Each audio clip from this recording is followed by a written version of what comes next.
I mean, Twitter, one of the first things you said, you've always been a Twitter. Yeah, I guess that's what it is. I like to kind of find the pieces of information and then and try to use them to the best of my ability. So you mentioned DraftKings. I remember a run last year where literally it was like crazy 6-figure weekends every other weekend. I have all these friends that they can't figure out how to make $1,000, and they're really, bright guys, successful guys, and they're just beating their head. Is it luck? Do you study this stuff? Because people are interested. So like, how much of it's luck? How much of it's talent? Does it come from playing poker? Are you just like an expert in football? Where does the success come from? Is it managing risk? Is it figuring out when to make a bet or when not to? It's not as much that. Yeah, the place I manage the less risk is in DraftKings.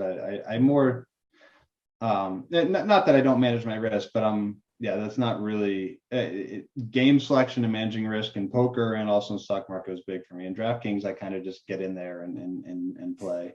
But what's the answer? Oh yeah, so the weird thing about DraftKings in fantasy sports is that's actually like probably the best the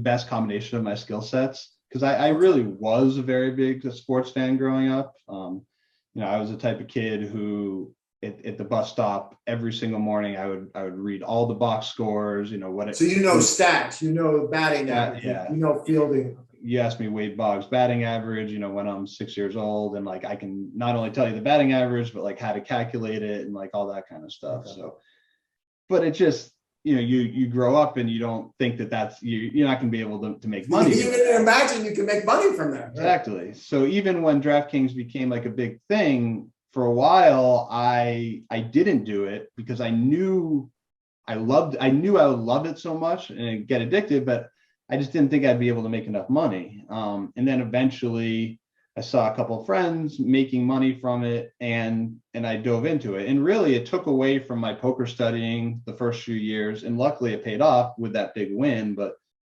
I certainly stopped studying poker as much once I got into fantasy, daily fantasy sports, because I just love the daily fantasy sports. I think there's something you're unaware of. When I said you manage risk when you do DraftKings, you're like, no, you don't. But you actually do. I'm going to tell you how, because it's exactly how people can do it in the market. You know how people say if you're really good at something, excel at it. You don't have to be great at everything in the market. It's nice to be knowledgeable and keep bettering yourself. But some people are better with financials, some people better with tech, some people better with FANG. You get the idea. Do you gamble on everything in DraftKings? That's a great point. It's a great point. Yeah. So we're in like a chat room and people ask me all the time, hey, what do you think about Cleveland -2.5 tonight? And I say, I don't think I have an edge there. That's not my skill set. There's so much that goes into making a line on a game. And so you're right. The way I manage risk is I found what I think I'm a favorite in on DraftKings, which is just for other people's strangers' education. What is that expertise? I know I put the word expertise. Well, so it's not betting winners in terms of games, right? Right. I'm betting on players but really what it is it's peer-to-peer betting. You're betting against someone else. So you're not betting against the house. And there are great sports bettors, and I would like to think if I dedicated my life to it, I could also be a good sports bettor who could beat the line and right. But you have to, it's a whole different skill set. So but right now, you have that skill set. So I know I have the DraftKings fantasy sports peer-to-peer skill set where I'm playing against other people, but I don't have the skill set, or I don't work on the skill set of knowing if the over-under in a game should be 43 or 44, or if the line, moving from 3 to 2 is enough to bet it, because that's a whole different game.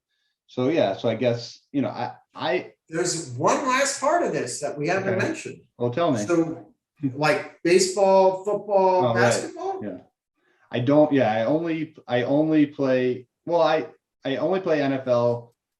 Although I do play NBA sometimes too, but I know the NBA pretty well. And if if I spend all day on the NBA, I know, or I think I could be a winning player, but I don't have the time right now. So I'm not playing NBA at all. So yeah, so I stay out of all the stuff that I don't know, and I focus on the stuff that I've worked on and studied, and that I think at least I have an edge. You're mentioning studying a lot. So you know how, like, let's say Excel, I go, oh, John Ledecky, I know this guy. We did a deal years ago, and I like the story. It's a concept stock, but this is why I think it'll work. And is it the same concept? You just like, you do your studying and then say, okay, I'm going to take my best shot based on this information? Or do you feel like it's your lucky day and you got to bet more?